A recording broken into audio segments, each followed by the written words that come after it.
Good evening, everybody. Welcome back to another virtual live tasting, virtual live wine tasting, virtual wine tasting here in Vintage Wine Cellars, live as always from our world headquarters here in Tampa, Florida, live from our luxurious studios here at Table 2, ready to taste some wines that rate tonight. Wines that rate. We've got good ratings.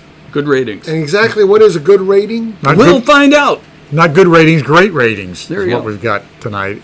So everything 90 points plus. 90 points is where everybody wants to be in the wine world with the wines they create. So tonight we're easily in the 90 point range. I think we got a 93, a 94, a 92. A couple, yeah. Yeah. Mini points. Yeah. And it's we're always wanting to have a quality assurance. And so the point system is we have several magazines and websites and things that rate wines, and we always want to have a good rated wine. Nobody wants to taste a 78 rated wine. Yeah, there you go. There you go. And so get that at the grocery store. Yeah, get it at the grocery That's store. why $2. That's We right. got lots of them. Lots of it. So welcome everyone. Thanks for joining us again.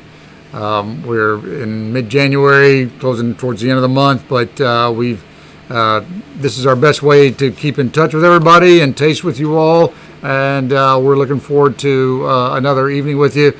We're having the white wine, 2 reds, as we typically do. And we're going to have the Ridge Grenache Blanc, then the Spanish Altria. Altria, Saint Jacques, and then we're going to finish up with the Bordeaux wine from France, the Cabernet Merlot blend. Latour de Mons. Latour de Mons. So, So that's our lineup of wines. The cheeses, the white wine you're going to have first. We're having the Manchego with that, the 6-month aged Manchego from Spain. The Spanish wine, the Altria, we're going to have the Champignon, which is that double cream mushroom soft cheese that you had in your kit. And then with the Bordeaux, we're having a classic British cheese going with that, the Windsor Red, which is cheddar based with a little bit of port wine added to it. I don't think it's enough to alter the flavor. I think it's more of a appearance thing. So line your cheeses up that way, and I think we had everybody get a little bonus, little mini strip of Mount Tam again, the triple cream organic from California. So you can have that with everything. Yeah, really, any of them. Yeah, and we'll see. You know, we debated about like Manchego with the white or Champignon with the white. I think our normal inclination would go with the soft cheese first, but we're going to challenge the status quo, and you guys can tell me in the chat if I was right. And I think everybody's enjoying these cheeses. We are getting a high rating of, if you buy the wine kit, you're going to get the cheese kit too. So I think it's just the right size for these nibbles during our tasting. Yep. And it really gives you a chance to have something unusual on your plate at home and try some delicious cheese with the wine. Woo-hoo. So let's talk about this wine. Okay, so here we are, everyone. Again, welcome. Happy January. Happy Gasparilla to Tampa Bay area. And we're going to see you all next week, too. We're just still ironing out some details, but we'll get you an email over the weekend and see if you're going to join us here or there or somewhere. But yes, so wines that rate. We love Ridge Ridge Winery. They are Sonoma-based, but they have outposts in Monterey County, which is where they grow their very fine Cabernet, the Montebello Cabernet. And then they also have an outpost even further south down in Paso, which is where they source the Zinfandel wine from there. And then we had a little bit of this wine from a previous vintage or two that was outstanding. And then when we saw that the 2020 vintage was here, we were like, let's try and see. We were going to get it anyway, and then it's gotten really big acclaim. So and it's really delicious. If you've had it in your cooler, probably well chilling for an hour or so, that'd be perfect. I wouldn't taste it too cold. So if you've had it in ice water bath, take it out of that and let it warm up just slightly so you can get all the flavors and all the and get the right frame of the wine that you want. I think Ridge is quite unique for many reasons, but one of the things is They have at least two. Do they have a base winery down in the Paso Robles area? Paso, no. No, it's They in, source Dry some Creek. things. They But source they- some things there, but But they are very unique because they do have a winery up in the Sonoma area north of San Francisco, and yet they do have a very good home winery that's in the Santa Cruz Mountains, which is just south of San Francisco. Which I believe this one comes from down there, might- Montebello. might be, correct? yeah, This is the they- Montebello side. they have another facility south of San Francisco Bay area, but their home base, as Jimmy was saying, is Sonoma. That's where all those red Zinfandels, for the most part, were sourced from. But this is Santa Cruz. Yeah, Santa Yeah, Cruz. there you go. I was going to say the picture that's in the background is of the Montebello. the Dry Creek vineyard is in the, or the Dry Creek winery is in the valley. It does not look like this. So this is on the Montebello south, which is a lot higher on the mountainside, which is why we're looking down through the vineyards and at the tops of some fog Yeah, below us. So. that's a pretty big cloud, pretty big fog bank right there. But yeah, this is sourced from even further south than the picture. Is that right? I believe so. Yeah. Yep, yep. So this Grenache is a grape variety. They grow it in the Rhone Valley of France. So it grows prolifically in the southeast corner of France, almost down in the Mediterranean, in the Rhone Valley, Rhone. It makes white wine there. It makes red wine there too. Excuse me, but but this is a little bit unusual. One of the few places in California where you can do these hot weather grapes is down where this wine is from, Northern California, Napa, Sonoma, Mendocino. That those areas are cool. More cool than this, and so it's a Mother Nature thing. Only the French and the Europeans figured that out a long time ago. You can't plant Cabernet in the middle of Burgundy, which is Pinot Noir country, and you can't grow Pinot Noir on the southwest coast of France where they grow Cabernet. So that's by law, but that's also by years of Mother Nature telling them that you've got to have the right climates, the right soils to put this together. So anyway, we like.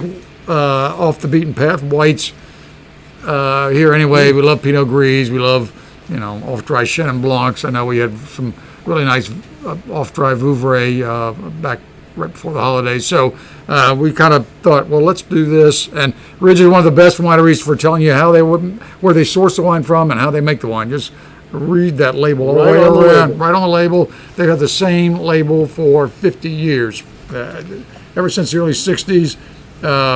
That's been the label, and it's always been really informative. Which I believe this one is, it gives us a couple other grapes, not just this Grenache Blanc, but some Roussanne and some Picpoul. Classic white Rhone grapes. As I was digging through my slides, I realized we hadn't kind of featured Grenache Blanc, or at least I didn't have a Grenache Blanc slide. Like normally I can tell if we've talked about it if I made a slide for it, but I had not made a slide for Grenache Blanc, so I put a little Grenache Blanc action together. And so just some background on the grape. I mean, you probably tell by the name that this is a relative of the red Grenache or Grenache Noir. Normally they just say Grenache.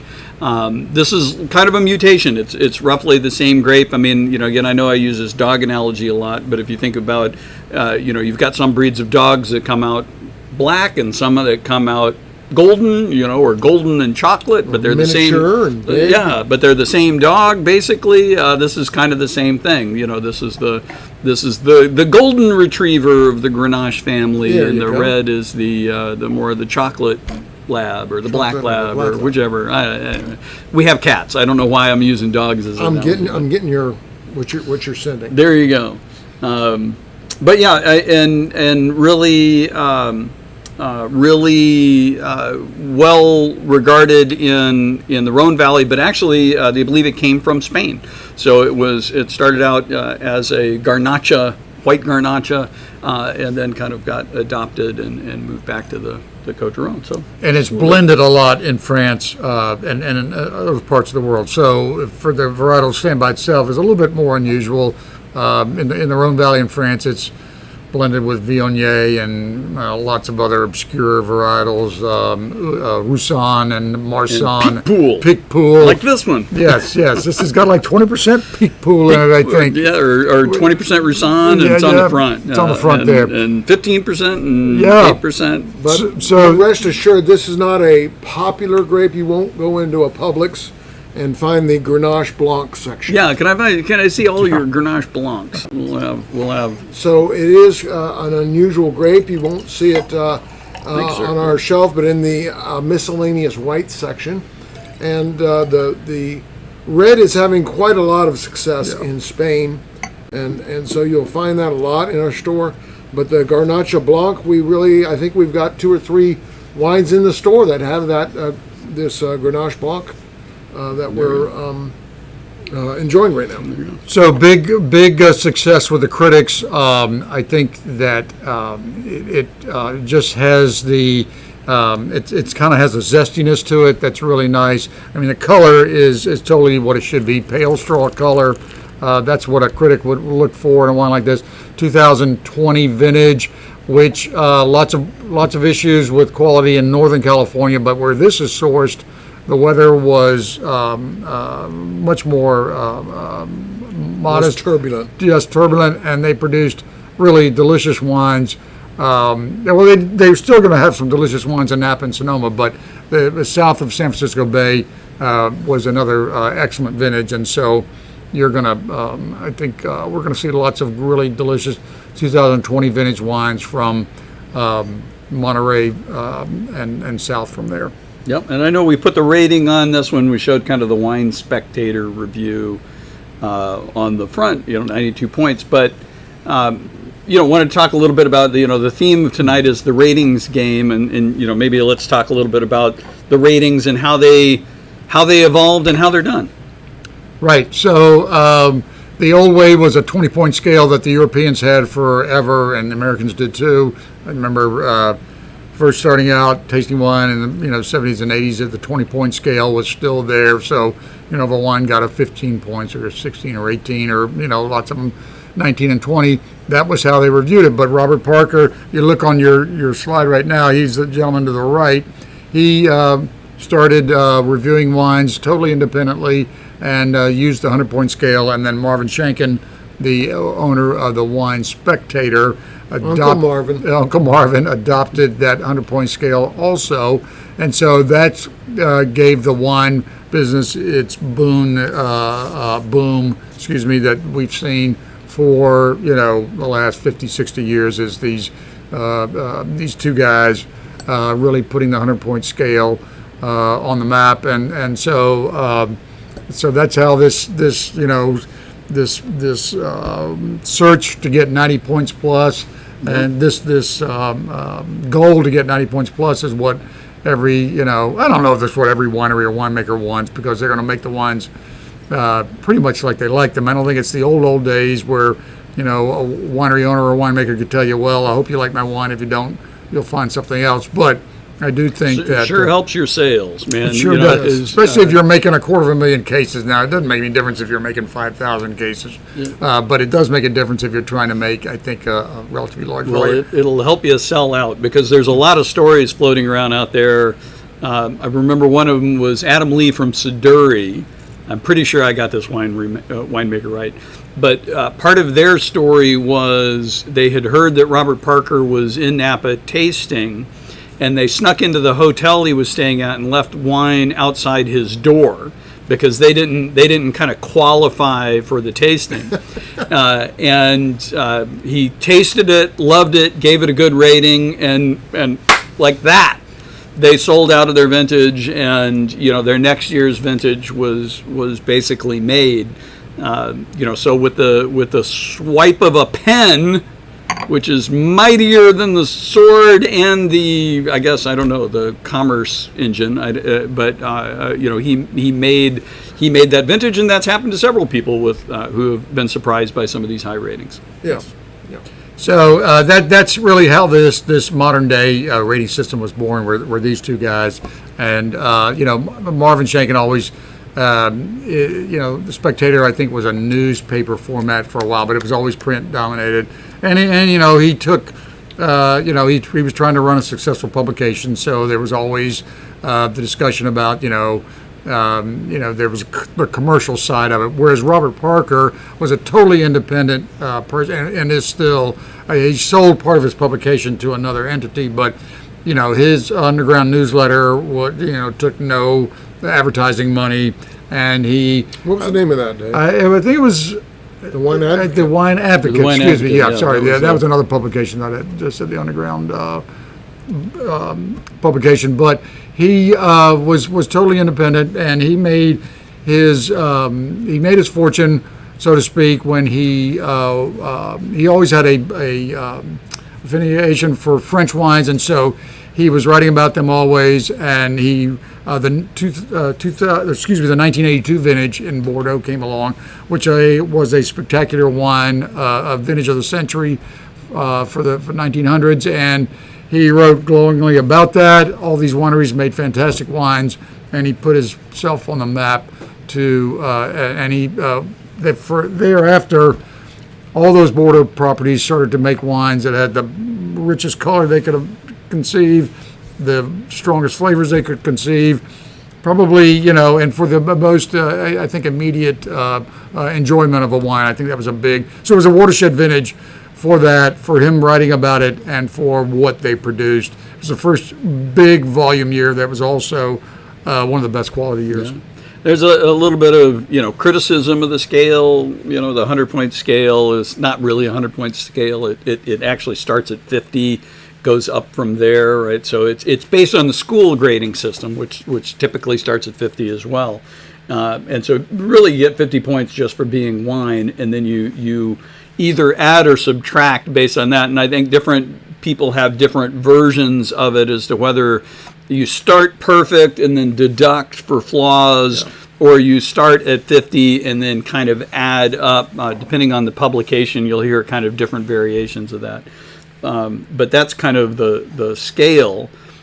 One of the other criticisms is people have started to say, hey, like everything gets such good reviews. Well, because they realized that in the marketing world of selling wine, Right. is that you can't get very far with a 78 rated wine. And you don't quite can advertise with anybody if you've got a 78 rated wine. So they really realize that they've got these magazines have to rely on the dollars of these wineries, and therefore they don't like to speak ill of the winemakers and their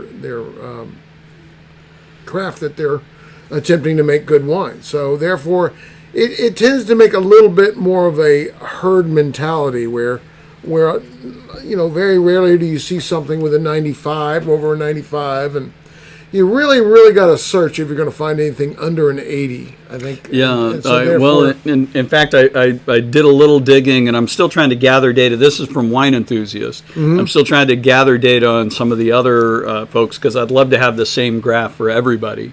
But this is a look back of many years of Wine Enthusiast scores and kind of the distribution. You can see that in general, around 38% of the wines that they reviewed got 90 points plus. Now, this is also based on the wines that they published, right? Because I do believe that there is some bias that if you score less than 80, they're not going to put it in the magazine, because they don't want to, while they love making you happy, they definitely don't want to make you upset. So as you can see, there's a trail off at that 80 and really nothing below 80 from Wine Enthusiast. But the bulk of the wines sitting there right around 97 and 98. That's the vast majority of them. Mm-hmm. And at 90, while that peak is high, as Jimmy was mentioning, you definitely start crawling down towards 95, where you get a significantly smaller percentage. I mean, I can't even see it. I have to blow up my graph. But you can see 5% of the wines are getting 93, and below that, you're starting to get into that little fuzzy bit up there by the 100%, where 0.01% of the wines, and that's probably rounding up, got 100 points.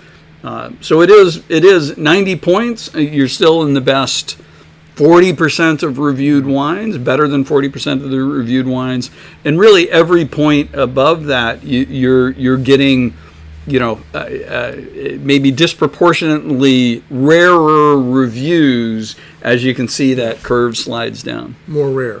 More rare, more difficult to achieve, I guess. Yes.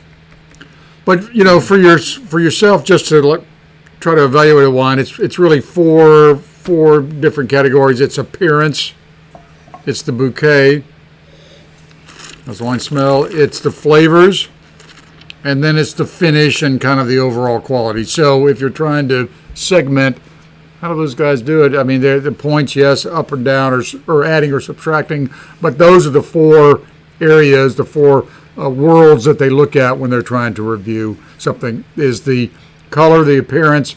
For this wine, it should be a pale straw color. The nose should be bright, kind of has a salinity to it, kind of in a way, floral. So what I got out of the magazine ratings there, your main fruiting here is apricot, and they're saying that with white flowers. I'm not sure if it's gardenias or just white. I get more. Which white flowers we're talking about? Apricot to me sometimes a little bit riper than this. This Peach, is lime, and nectarine from Spectator. yeah, I get some lime there. Hint of lime. butterscotch, notes Tangerine of in sea mine. salt. I get tangerine too, and I get salty. I get a salinity to Yep. it, but kind of also. Great. All right. All right, everybody. With that, I would say that, I admit part of the reason that I put that Manchego with this one, and I would say taste the Champignon and the Manchego with this one. That butterscotchy note and that salinity, Manchego is sheep's milk cheese. To me, it's always got a little gaminess in Manchego, especially that I think this is the 8 month. It starts to get a little nuttiness, which blends well with that butterscotchiness, and also has a bit of a tang, which I think plays well with the salinity in this wine.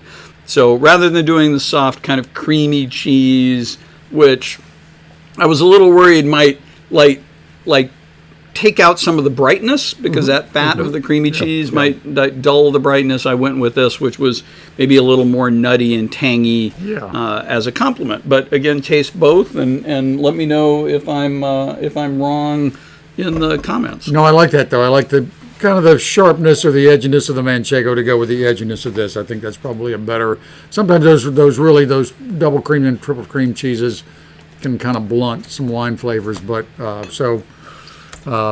think that's a good match. So here we go, you all. This is a new wine for all of us, and we're going to northwest Spain for this. And we've had some wines from this area before, but it's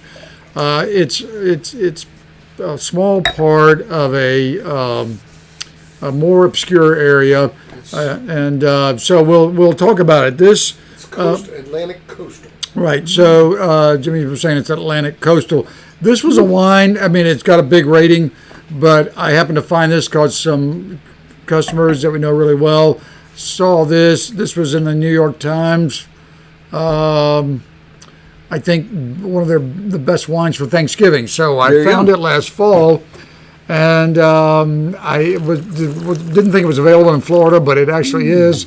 So there was a great lineup of wines for Thanksgiving. There was a great Sancerre from the Charrier family. There were a couple of other things. There was a couple of Spanish wines. This was one. The other one I think is a New York-based distributor wine. Couldn't find it. So I was like, well, yes, let's try it. And so here we are. So this is from the old world, but it's a new world style wine. There you go. And I was excited because it was made by Hagrid. For you Harry Potter fans. Well, it's made by Raul Perez, who's a bit of a rock star in this little area of Spain, Bierzo. Someone who actually speaks Spanish can correct my pronunciation, but it's kind of an off the beaten path area. He's kind of a character. This is the part of Spain way over on the west coast where it goes out over Portugal and keeps going on out into the Atlantic coast, and so it's kind of a odd place to specialize in. But this is a place we've visited before. We've had our white wine Albarino, if you've tasted that with us in our virtual tastings, which comes out of the Rias Baixas area. But basically, it's all in this Castilla y Leon area, which is a large region that is above Portugal, and it spans, I think they call this the Basque region in past times, Basque part of Spain, and it is a very unusual place. But that's okay because we're using a grape that we've never really tasted in any other region in the world. So I know. Get out your grape book. Yeah. And Great book. check this off. Mencia. Mencia. Yes, so we've had a Mencia, based wine maybe once or twice in the last 10, 20 years in the store, but they were not like this. They were much more lean and earthy, and so I think this area has probably had a transformation over that period of time, over the last 20, 30 years, and so we'll talk a little bit more about it, but this guy is very meticulous. He likes to make wine in a certain way. He's it's considered one of these new age rock stars for Spanish wines, especially in this area. So this area has a huge potential. It's not Rioja, where the tradition is kind of you make the wines that are created in the area. But this spot where we're in now, I think you can get wines that have more extraction to them. Yep. Color-wise and taste-wise, and that's probably Mother Nature and also winemaking techniques. Yeah, I think this was one of the things that Raul Perez was after. Is originally a lot of these wines in the area, the grapes, the red grapes are Mencia and Alicante Bouschet, and people were going for kind of really heavily treated, heavily extracted, oak them up, give them more body. Compete with those old Riojas that are aged for 24 months in oak, an American oak. And Raul Perez said, wait, the Mencia grape is much more like Gamay. The area where we are, actually, the weather is much more like Burgundy. So let's begin to think about it that way. Let's make it a little more like Gamay. So this wine, which I believe does have a little bit of Alicante Bouschet blended into it, but was made with vat fermentation, so oak vats, large oak vats, not tank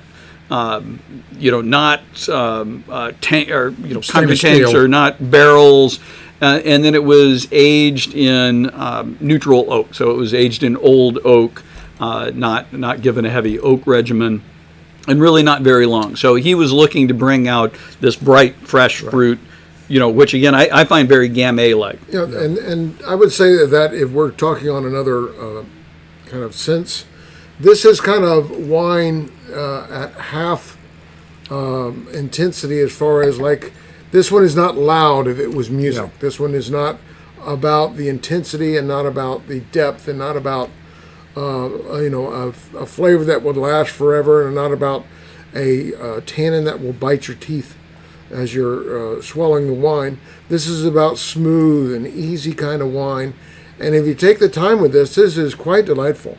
It is, and it's modestly priced. I know there was another thing we were going to tell you all pricing as we went along. The Grenache, the Ridge that you had is roughly $38, $37.49.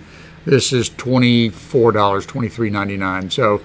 And then we'll tell you what the Bordeaux is. So very, very reasonably priced. But it is a little more, I'm going to say even juicy, but it does have a little lighter or softer spin to it than I thought it might. I think it's what Jamie was saying. I was expecting it to be a little more heavy-handed and maybe a little bit harsher for whatever reasons. And it's not, but he's very meticulous on what oak he uses. He uses old barrels from Vega Sicilia, so that's that neutral oak. Neutral oak is barrels that have already been used however many times, once, twice, 10 times. And so I think I don't know if this is American oak or not. I know the Rioja producers love American oak. They do not use French oak. I think we've talked about that, an old hate from a long, long time ago, but in the late 1800s, from between the French and the Spanish. Tracy, somebody has a question? Yeah, thoughts on aging? Mencia? Thoughts on aging? Very good question. I would yes, we should think about it. Yes, I think we're so. So this is 2018, I'm in favor of it. Newest release. I don't know, but not a long, long time. It is a little bit more tangy than I thought too. I guess I was expecting this, maybe It's not as rounded as I thought. Yeah, it was extracted kind of, but for me, wines like that are really hard to taste if they're too rounded and they're too, they have too much extraction. I can't really, see through them. So this, I would love to put this in the wine rack and taste it in 2 years. I think that, 2 to 5 years would probably be a great time. I know it would live 5 years. I think it's got enough acidity to it. I do get the acidity, but it's really well integrated into the flavors. Yeah, it would be an interesting experiment. I do agree with one of the things I always look for aging wine like this is, it's either acidity or tannin. This has the acidity, maybe not so much the tannin. Correct. So the acidity is going to protect it. One of the things I'd worry about is it is subtle. I mean, so you're going to probably age like you would a Gamay or a Bordeaux. You're going to start to edge towards that perfumey notes. It's not going to be like a Bordeaux, a big Bordeaux, where you're trying to age it to settle the tannin so that you can feel the fruit. This is more like a Bordeaux where you're going to age it so that that acidity kind of integrates and you start moving towards perfuminess. So if you like those sort of older perfumey wines with a little funk, maybe give it a try. Yeah. And I'm kind of Drink now.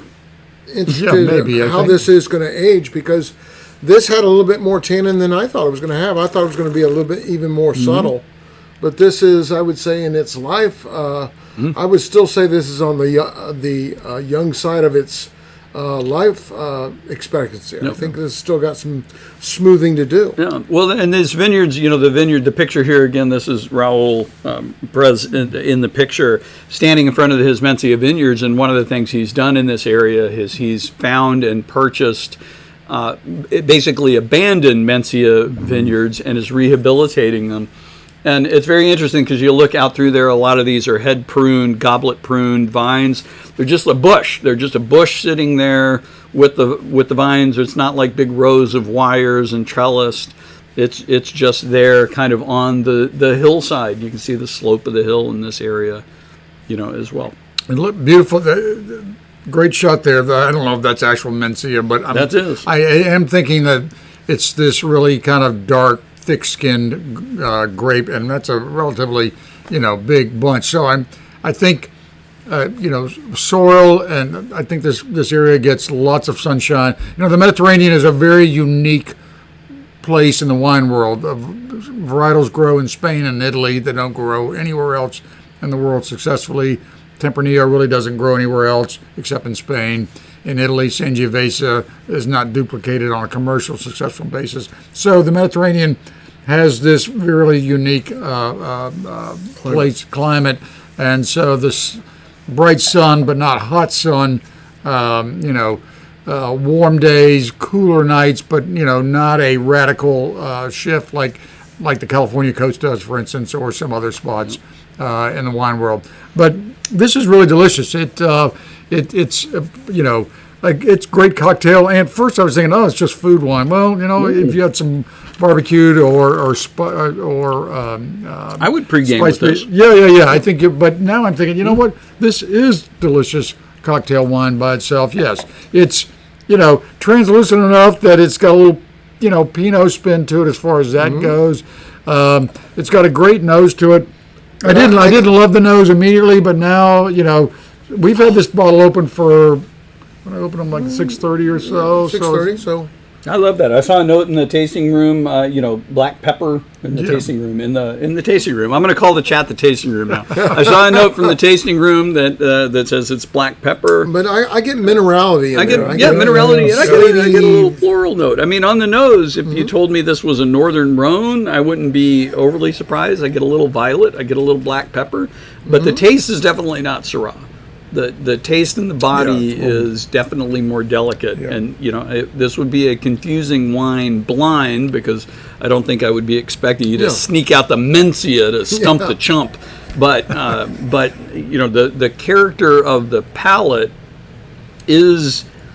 Again, I keep saying kind of Gamay-like, maybe Gamay in a New World style. Yeah. It's a little richer and bolder than a Gamay. Yeah, but Gamay is the grape used to make Beaujolais, and so we've done some with Gamay, but sometimes Gamay is really more towards the Pinot Noir side, where it's really translucent. It's a little more acidic than Pinot, But So, in finishing up my notes on this wine is that I found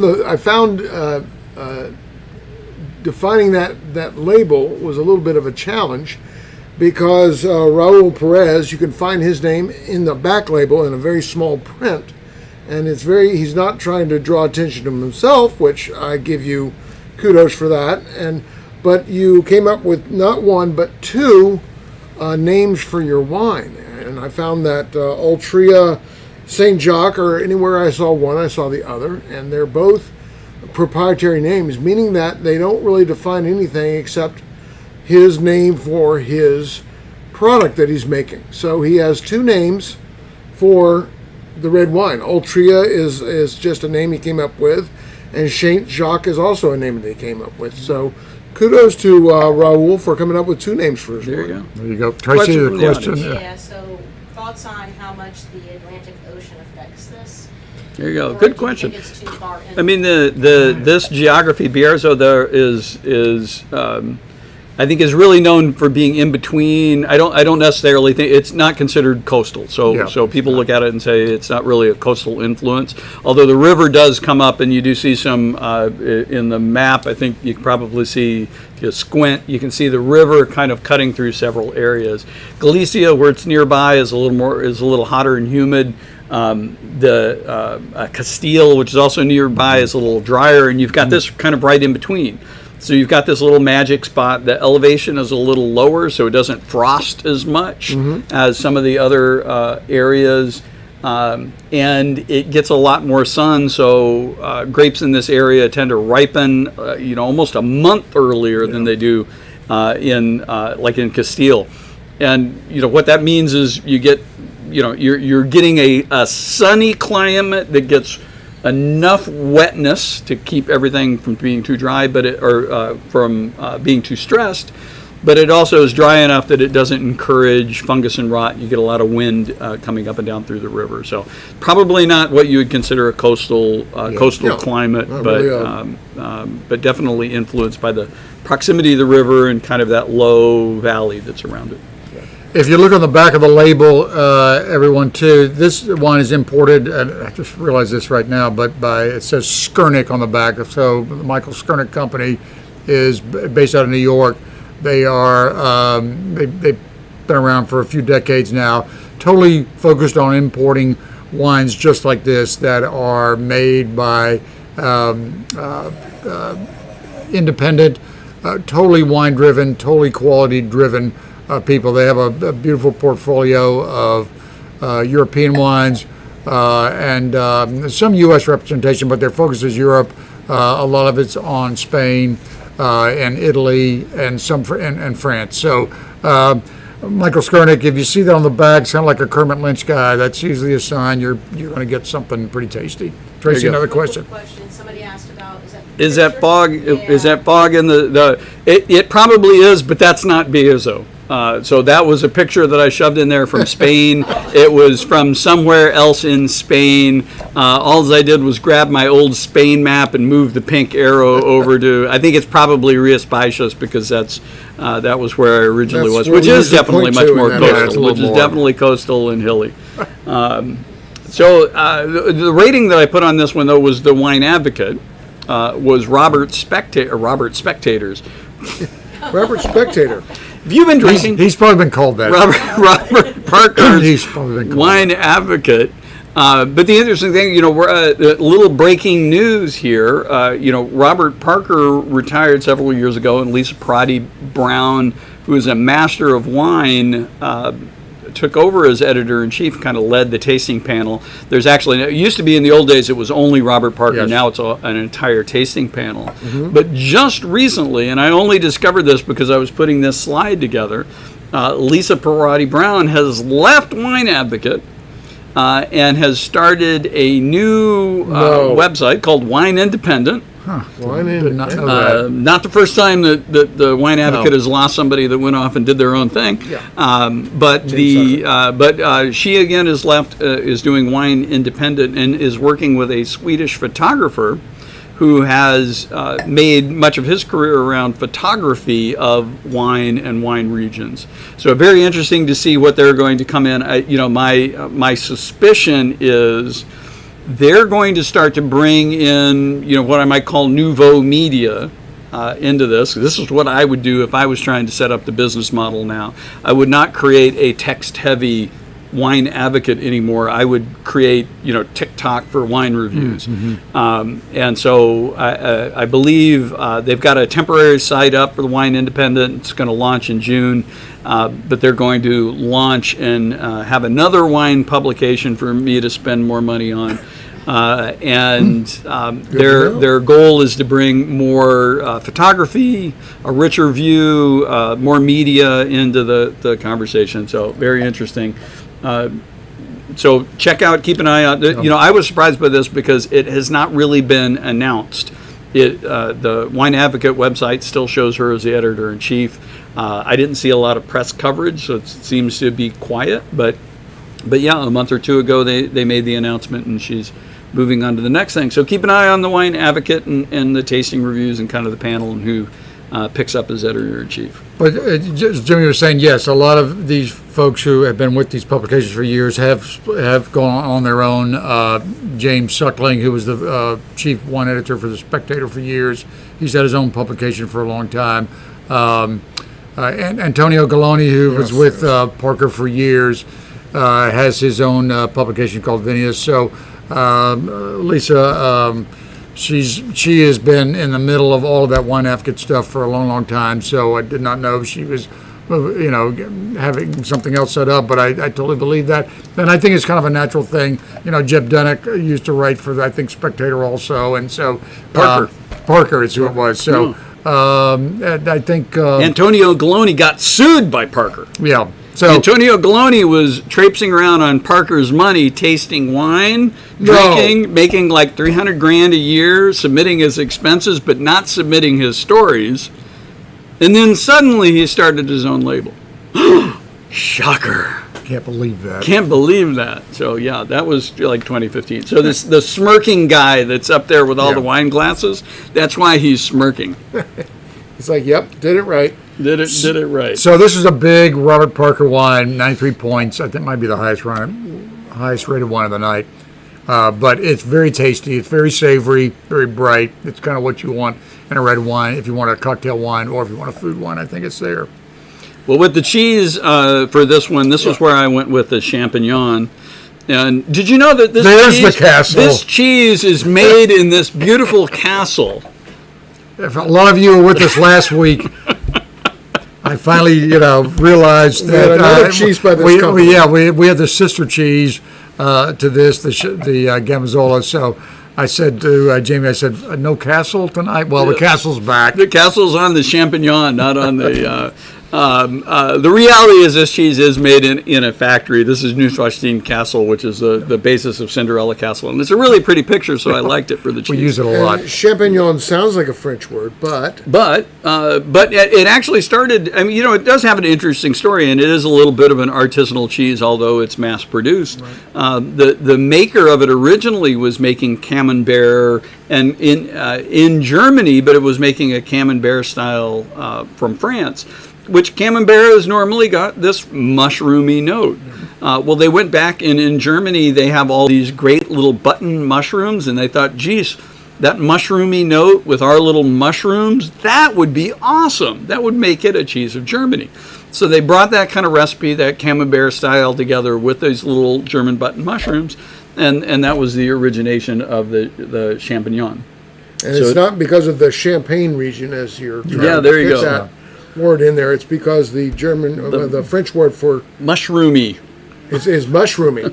And this is a great match. I think it's probably worked out best because the Champignon, to me, has always been very savory. Whether it's fresh and new, it's savory. Whether it's more mature, like the wheel we cut for everybody for this week, it's got a savoriness to it. And I think this wine is just, I think that's a really... And that creaminess to offset that acidity in here, I think what you'll find is that creamy fattiness of this will or dull that acidity, which will cause the fruit to come up. Yeah. And then I just like mushrooms with Old World wine, whether it's Spain, Portugal, France, anything. I think goes great. So should be a good choice. I know we have it a lot, but it's a big favorite. Everybody loves it, and it has a big following. And I do think it's a great. It does stimulate the palate so that it's a great matchup with lots of different wines that we're tasting. All right, here Dave we go. is doing what he can to stimulate you. Dave is. Oh, great! I just got kicked. Always. I just got us kicked off of Facebook I was going to say for adult language. But Did Twitch, you just say stimulate? yeah. But we're still live on Twitch because Twitch loves that stuff. Okay, yeah, that's what they were. Oh, waiting if you for. didn't notice. So speaking of, if you didn't notice, this is the first week we are live streaming simultaneously on YouTube, Twitch, and Facebook. You can find us on all three platforms at Vintage Wine Cellars. So if you go to twitch.tv.com, search for Vintage Wine Cellars, we're there live. If you go to YouTube and search for Vintage Wine Cellars, you'll find us there live. So we'll continue doing that again as we've started to make some changes and improvement with the back end, so that I have fewer software issues. Along with some of those changes were some improvements. So we're now live streaming on all three platforms. I think we'll continue to do that. So if those of you that have like a TV that has YouTube built in, you can actually watch us on your TV, put us on the big screen, watch us on YouTube. We'll be there. You can still chat and comment, although you won't see the Facebook people's comments. You will see the YouTube people's comments. And the same with Twitch. You can put us on Twitch. We'll be there. You can watch people play Fortnite and Call of Duty, and then you can switch over and you can watch us drink wine. I just now seen the new Stream Deck. Okay, got it. Oh yeah, and I've got a little button. I've got a little set of buttons over here. I don't know if you can see this. I've got a little set of buttons. I can't quite get it over here. That just helps me switch screens. So if you want to, we do that. Streaming. Or if Jimmy says something funny, I can kind of we can hit the laugh track. Or if he says something wrong, We can instantly correct him. there you go. There we go. He's got a new board of tricks. Let's put it that way. There we go.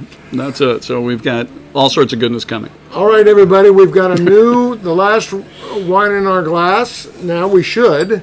Anyway, so finish up that Bierzo creation, and now we're going to go to a very famous region in France. We're going to go to the Bordeaux region. And a long time ago, they found that in this Bordeaux region, we have certain grapes that grow very well there and become very tasty in this region and don't die off, and they're wonderful. We can call that the Cabernet Sauvignon family, and that is a area where they split off into two dominances in this area. One is where we have a Cabernet Sauvignon dominance, which Americans prefer, and then one where we have a Merlot dominance, which America, because of their history in wine, do not prefer as much. So this is the area where they have the highest concentration in Bordeaux of the Cabernet Sauvignon grape. So therefore, a lot of people, ooh la la, I've got to have that. Oh my gosh, I've got to taste this area called Margaux. So it is a very sought after area within the Bordeaux region for Americans. We love to have our Cabernet Sauvignon dominance in here. So this is one of those. This is Chateau Latour de Mons. It is 46% Cabernet, not even a half. Nope. It is 44% Merlot and 8% Cabernet Franc. So carry the one.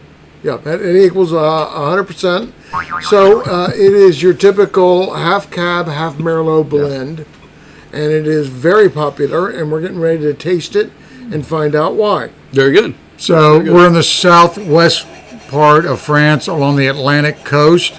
Bordeaux is an old traditional port city. The British occupied this area back in the Middle Ages for several hundred years, and so it definitely has a British influence. Certainly in the wine trade it does. Great place to visit. Totally different than the east side of France and those wine countries of Burgundy and Beaujolais and the Rhone. This is Bordeaux is a great place to stay, and then you go out to the wine country and go to these beautiful palatial chateaus and you taste Cabernet Sauvignon and Merlot that grows naturally side by side.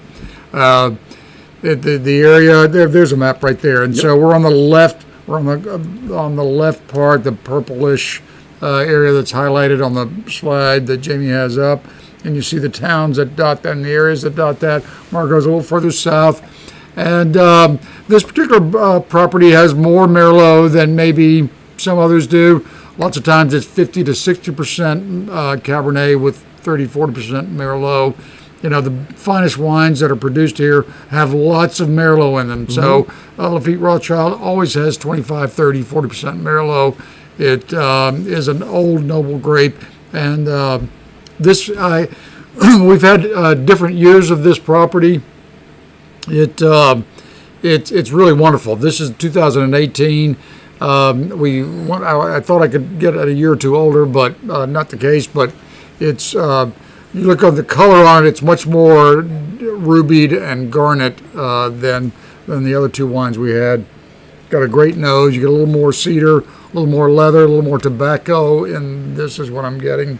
There you go. Somebody's saying, I saw a chat trying to figure out what a cedar pencil is. A cedar pencil. You must be young, because in the old days, pencils were made of wood, and you actually had pencils. But no, if you've had if you've sharpened like an older style pencil that was actually made of cedar, and smelled it, you got that combination of the cedar wood, but also the graphite that was in the middle of it. And so you hear that tasting note a lot for Bordeaux's, and especially wines with Cab.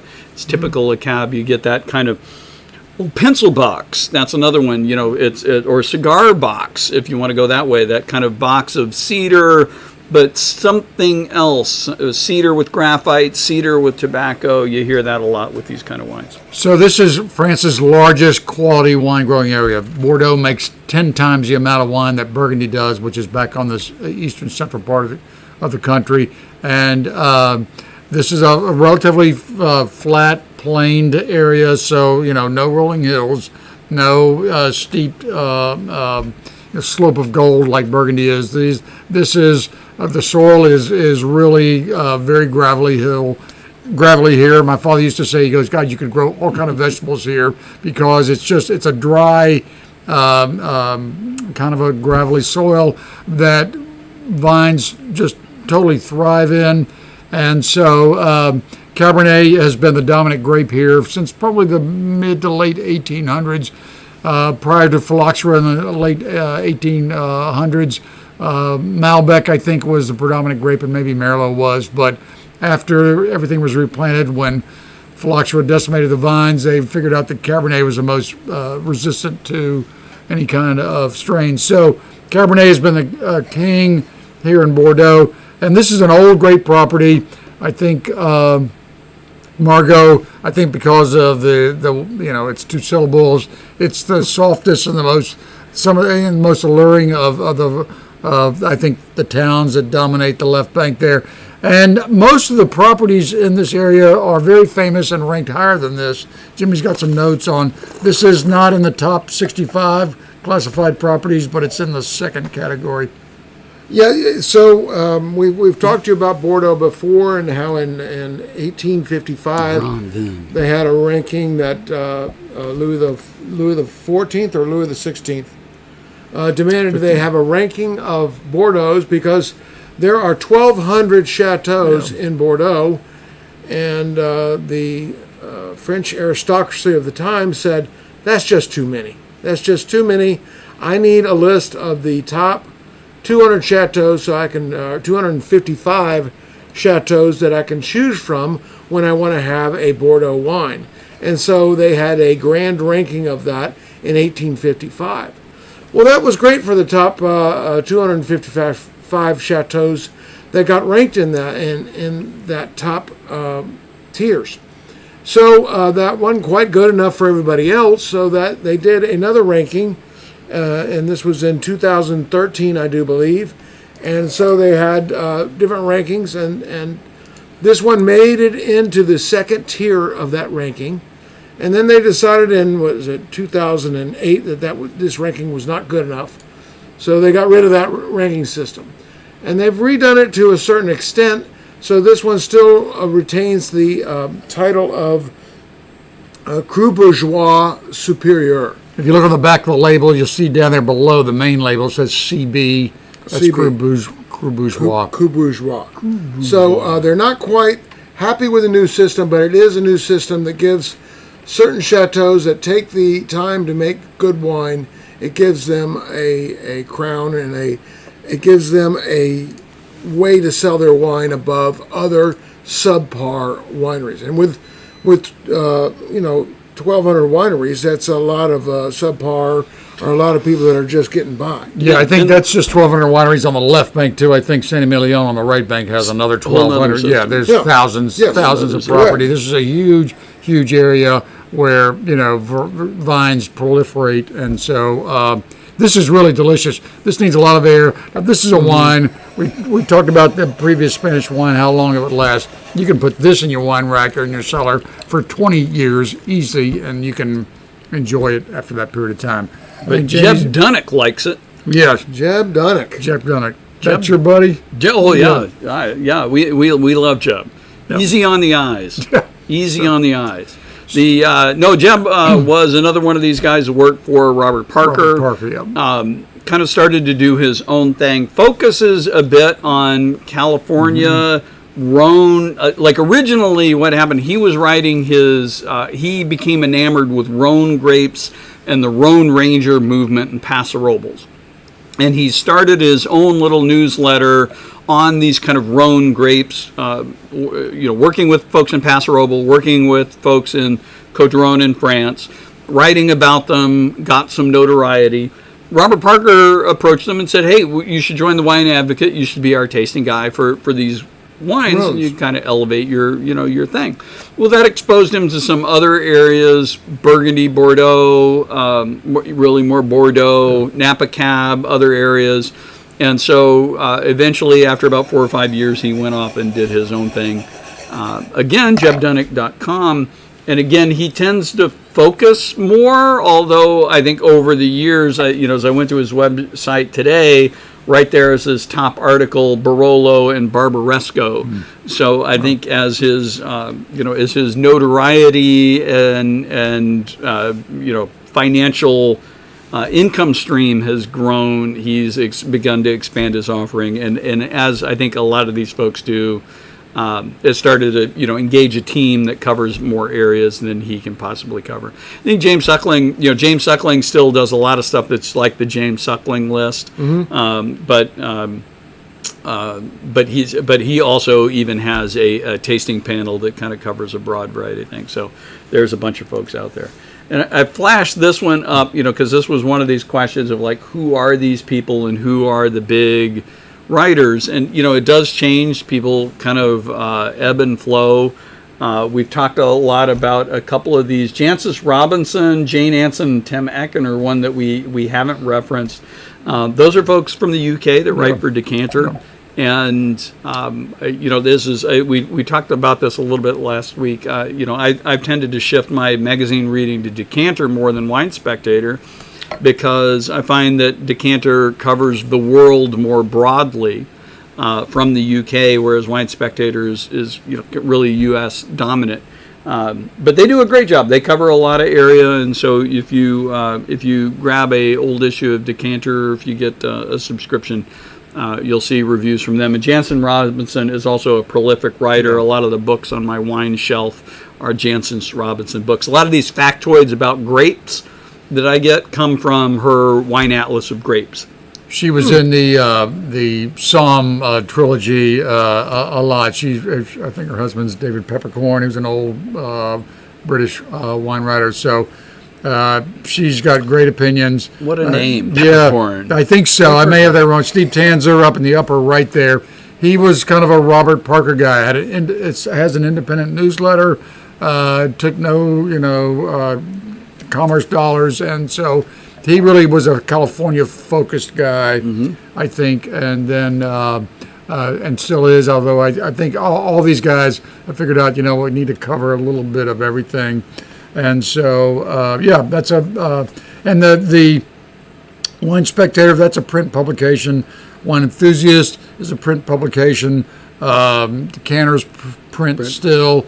Wine and Spirits is another. I don't think we had any wines tonight where they had their ratings in there, but we used them also. They're a magazine format. They're magazine formats. Thank you. And so I some of it was more mainstream, and some of it was more, newsletter, for lack of a better word, driven to get to where we are today. But this wine is really tremendous. Now, this is, I think, more of a pure food wine. I think you need your, some kind of a mushroom casserole or some kind of a really, Steaky steak, rich grilled meat, red meat And thing. these tannins are there. You don't have to try and find these tannins. They're gonna find you. This is Sweaters on the Teeth.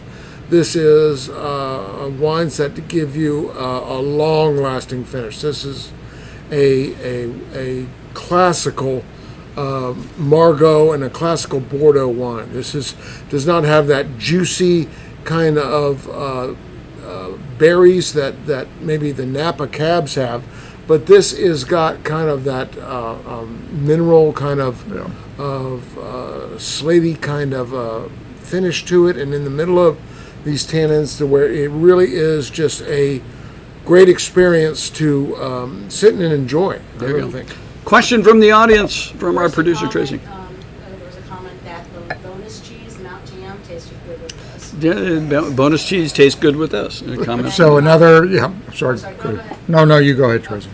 The question was, are any of the riders that you talked about, are they Psalms? Are any of the writers Psalms? Well, this is interesting because many of them are actually not Psalms. They're masters of wine. So the secret is better than Psalm. Better than Psalm. The secret is the Court of Sommeliers is really geared towards the restaurant and the service industry. They are very much focused on a big component of the sommelier test is wine service. And let me tell you, if you have not worked a restaurant at the more advanced levels, it is difficult to pass. The Master of Wine is a little different. It's from a different body. It's geared towards more wine writers and wine educators.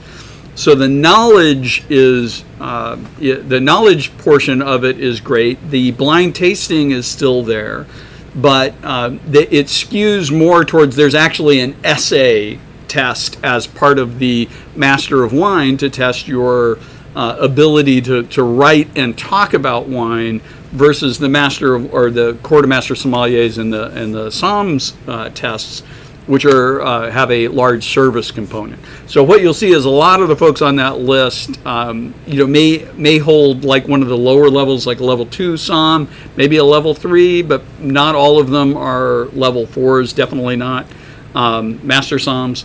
But many of them have Masters of Wine because that's more in their trade profession.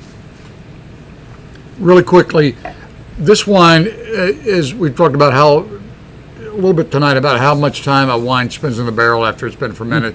These wines spend up to 24 months in barrel after they're made, which gives them their richness and their complexity and their longevity, so to speak. So, Pinot Noir, that only usually spends like 12 months in a barrel because of the way it's structured and the end product. And other, Beaujolais spends no time in barrel, so to speak.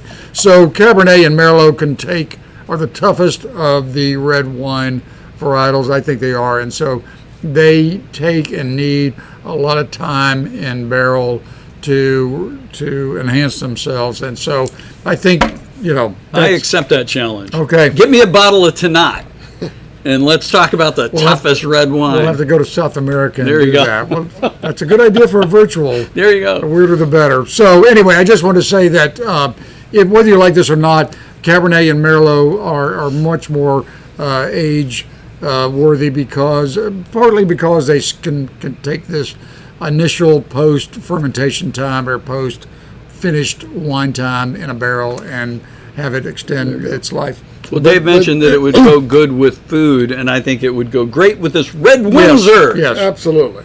So Red Windsor, this little pinkish marbly made with some Bordeaux wine. or port. So that's where One of the traditionally- 1,200 chateaus there. Yeah, there you go. Somewhere. In England. Somebody The contributed. claret, that. it's a colored claret, defined yes. as claret. By the way, everybody, claret is a word that the English came up with to call a Bordeaux wine. They got tired of saying chateau, 3 words behind of it, so they just called it a claret.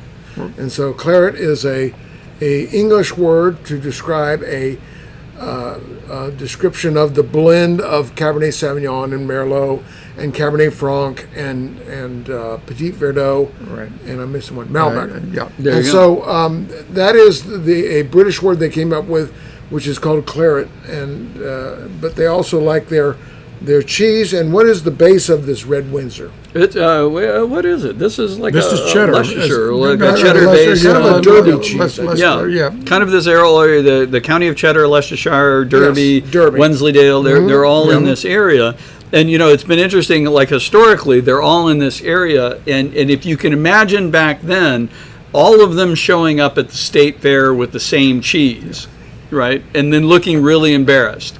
And the next year they came back and they said, I'm not showing up with the same cheese. We're going to have a different cheese for our county, and we're going to show up with that, and we're going to kick those other people's butts.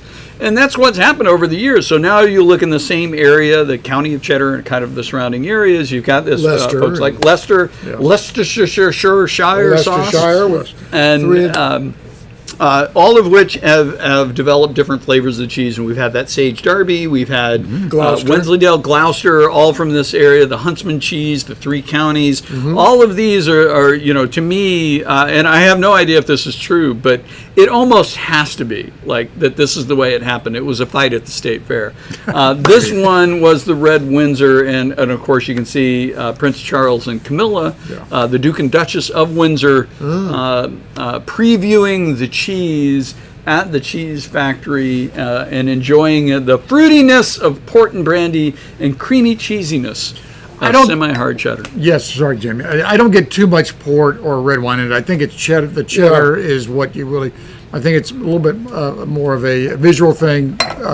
So we decided we'd since Bordeaux has this old English tradition. As I mentioned, Jimmy was saying that the British who controlled the Bordeaux area for a long time, the red wine they would send back to England was this what they called claret, which was the red wine that was made in the area. So I was, we had some, Red Windsor, and we have it periodically. I don't always. I think it's more of a fall cheese, just for color wise, or for the winter cheese than it is maybe a summer thing. But There we go. it's it has a richness of a cheddar, but it had enough, I think, tang to it to go with this really delicious classic Bordeaux.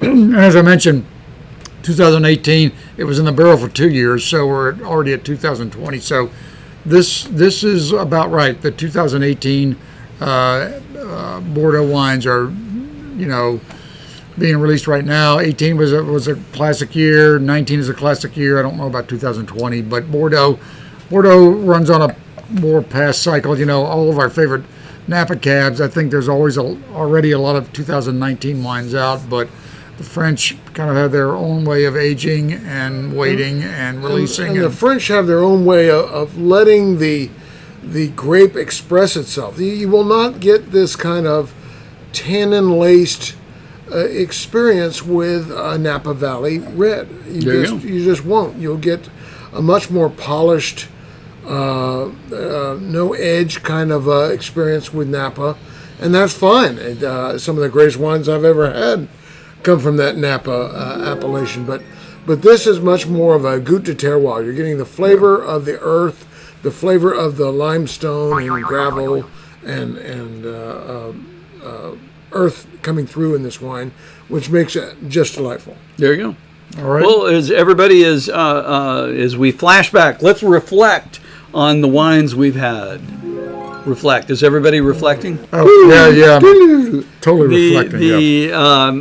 What was your favorite? Everybody, post in the chat. What was your favorite? What would you rate highest tonight? Ooh, Wow. I would say, tough choice. I think the one I would rate highest, I'll go first. Go first. Jim should go first.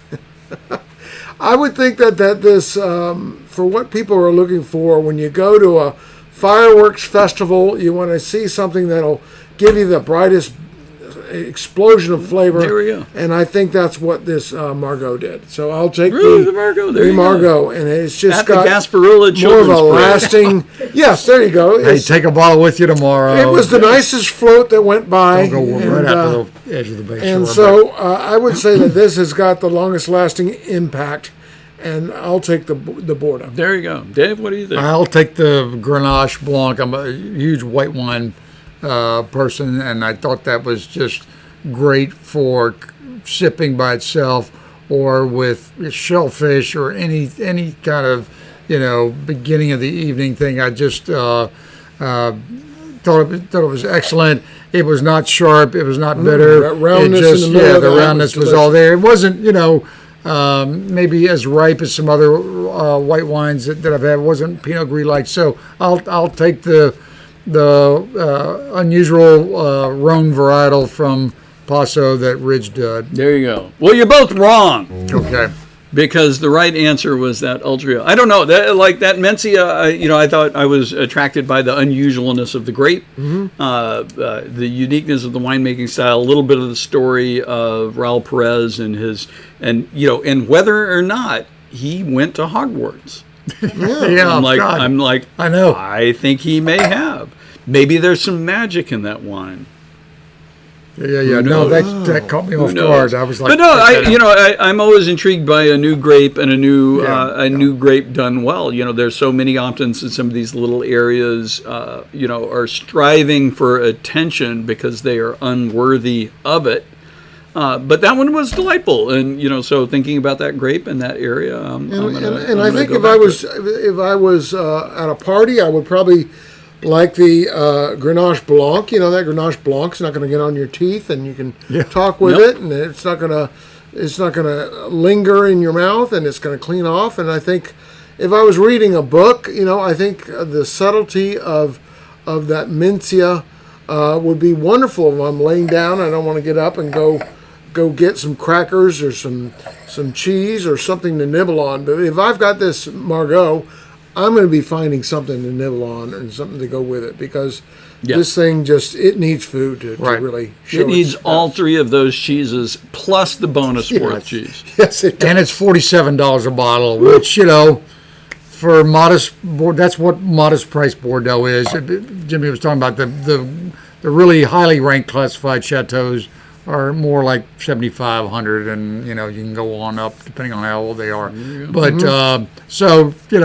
not everything tonight was over the top. The white wine was kind of pricey, for white wine. I know a lot of you are like, white wine, yes, I like it, but so it's all about red wine, but the white wine I thought had a complexity to it. So that's we'll try to do a better job at talking about price points, because that's kind of figures in. Go to the website. Go to the website. Yeah. Check it out. It's right there. Yeah, the ratings are there. The But prices. we're are just there. thinking- Blue, we're just chicken thinking- Cordon Bleu. That's got that Yeah. white wine. So There you I go. think everybody. So lots of fun tonight, and so next week we're going to be with you. We're still tweaking it. Probably New World West Coast wines for the most part. We'll get you an email over the weekend. What are we going to do? Though, is it We're gonna going to do. be- We're going to do.